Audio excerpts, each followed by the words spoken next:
चुन्नू ठाकुर की गिरफ्तारी का खुलासा करते हुए मुजफ्फरपुर के एसएसपी राकेश कुमार ने प्रेस वार्ता कर जानकारी देते हुए कहा कि बिहार एसटीएफ की विशेष टीम, बगहा पुलिस एवं मुजफ्फरपुर पुलिस टीम की संयुक्त कार्रवाई में टॉप 10 अपराधी चुन्नू ठाकुर को गिरफ्तार किया गया है, जिस पर कई आपराधिक मामले पहले से दर्ज है, जिसके पास से ये सब दस्तावेज बरामद किए गए हैं। बता दें कि जिसमें कई प्रॉपर्टी के कागज, एक पिस्टल का 4 कारतूस, सोने का चैन, सोने का अंगूठी, चांदी का बिछिया, पर्स, अंगूठी, वहीं एक रुद्राक्ष लगा हुआ माला, पत्थर लगा हुआ माला, मोबाइल, 4 फोन, एक टैब, नेपाली नोट 9,500, वहीं नगद 10,000 रुपये भारतीय मुद्रा इसके पास से जब्त किए गए हैं।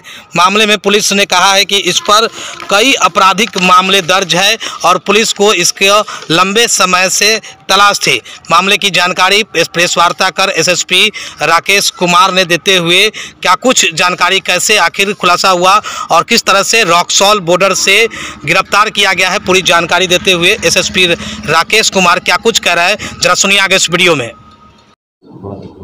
बिहार एसटीएफ की टीम, बगहा पुलिस की स्पेशल टीम और मुजफ्फरपुर पुलिस की टीम का एक ज्वाइंट ऑपरेशन था जो नेपाल रक्सौल बॉर्डर के पास पे हुआ है और जिले के टॉप 10 और कुख्यात अपराधकर्मी चुन्नू ठाकुर राकेश कुमार की गिरफ्तारी की गई है आज सुबह और इनको गिरफ्तार करके यहाँ लाया गया है और इनके पास से काफ़ी सामान बरामद हुए हैं, जिसकी एक लंबी सीजर लिस्ट है जो मैं आप लोगों को दे दूंगा, जिसमें कुछ पैसे हैं, बैग हैं, 5 मोबाइल फ़ोन हैं और कुछ ज्वेलरी आइटम है जो उन्होंने पहना हुआ था। चुन्नू ठाकुर उर्फ राकेश कुमार का एक लंबा आपराधिक इतिहास है।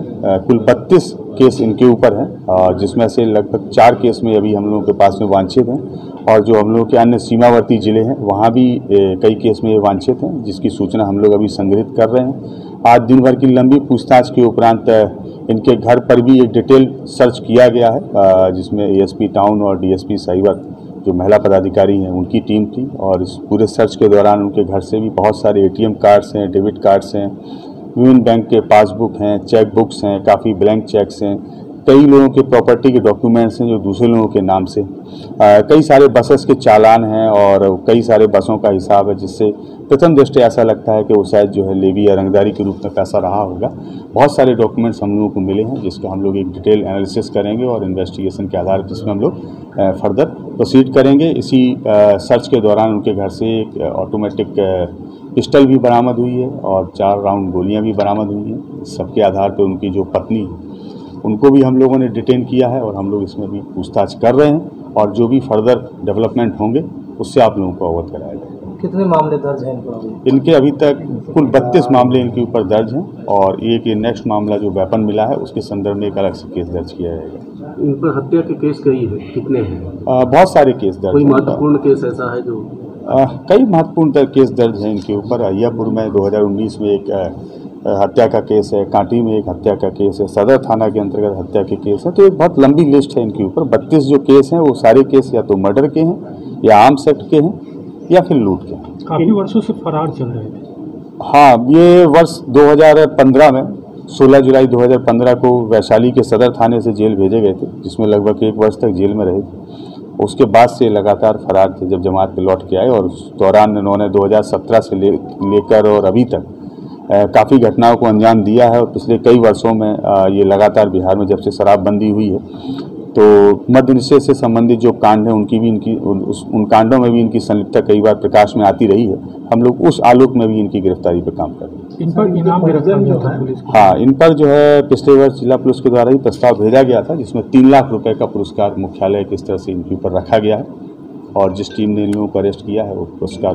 बाहर में इनके परिजन द्वारा हंगामा भी करने की सूचना? हाँ, इनके परिजन यहाँ पर आए हुए थे। जो उनके घर में जो सर्च किया गया है उसका इन लोगों का विरोध था, क्योंकि सर्च में बहुत सारे ऐसे डॉक्यूमेंट्स मिले हैं जो इस बात को प्रूव करते हैं कि इनके द्वारा बहुत लीगल तरीके से पैसा को कमाया गया है और हम लोगों के इन्वेस्टिगेशन में अब इनकी जो संपत्ति है वो भी अनुसंधान के दायरे में होगी और इनके द्वारा जो जो प्रॉपर्टी बनाई गई है, इसके अलावा जिन जिन लोगों के ATM card, debit card, passbook या चेकबुक हम लोगों को घर पे मिले हैं, अब हम सब उन सब के ऊपर भी अपना अनुसंधान करेंगे। प्रॉपर्टी कब्जा वगैरह का भी शिकायत काफ़ी मिल रही थी। अब कई प्रॉपर्टी के डॉक्यूमेंट्स मिले हैं तो अब लेटर अनुसंधान में पता लगेगा कि वो प्रॉपर्टी के डॉक्यूमेंट्स किनके हैं और कैसे इनके घर पर आए और किस उद्देश्य से वो डॉक्यूमेंट्स इनको दिए गए थे। तो यही रखा जाएगा या बाहर भेजा जाएगा जेल?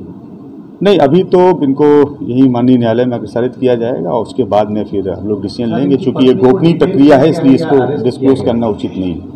पत्नी को उनको डिटेन किया गया, अरेस्ट किया गया? अभी उनको डिटेन किया गया है, हम लोग पूछताछ कर रहे हैं और पूछताछ के जैसे फैक्ट्स आते हैं, गिरफ्तारी होगी तो आप लोगों को सूचित किया जाएगा। लेकिन अभी तक की पूछताछ से ऐसे संकेत प्रकाश में आ रहे हैं कि हम लोग उनको गिरफ्तार करके माननीय न्यायालय में अग्रसारित करेंगे। शो के प्रायोजक है मां भवानी डेकोर प्राइवेट लिमिटेड, मतलब a complete floor solution, new 0 mile Dadar road, Muzaffarpur.